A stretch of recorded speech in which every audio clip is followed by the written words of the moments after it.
I wish that there is everyday Women's Day, but to celebrate historical International Women's Day, it's a wonderful occasion for all of us to remember that women's rights are human rights, and that we as women deserve and also then demand equal distribution of rights, equal distribution of power. What, as a woman from Europe, I want to share with my sisters in India is we are all creative, we are all beautiful, we consist 51 to 52% of the world population, and we are not minority. And we demand equality because there is no democracy if women do not have the same rights, the same participation in politics, the same participation in economy as men. We know how to contribute, and women really make a change.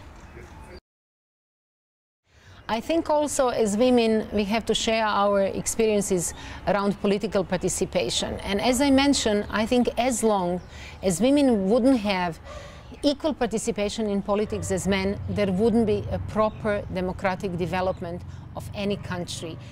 Wonderful resources are lost if women cannot decide, because in politics we decide about our lives willingly or not.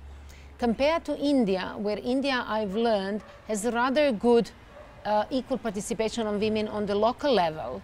The elections that are now coming in Europe is totally different. On a local level, women are less represented than on a higher position. So what I think we all have to share and learn from each other is how to mobilize more women, but also more men, because there is in a party politics, they decide how many women they are willing to put on a list. I think we also have to learn maybe not to replicate things, just to learn from each other and to respect the context. But when we talk about women's corps in a peace corps, it's definitely needed to have women in the peace corps. It's not the same if you have only men when you come to post-conflict situation, when you have to work with women on the ground. And in the communities which are very close, where patriarchy works in its own mechanism, then men cannot approach, let's say, women who were raped. If you have women engaged in a peace corps, then women work differently in the communities, post-war communities that are torn by the war, that women have been sexualized. Then there are so much problems, and I think as long as I know from the corps that have women, they definitely made a change. Violence against women, or gender-based violence, is the most spread violence. And when you really think that by UN statistics, every third woman would be, during the span of her lifetime, would pass through a sort of violence.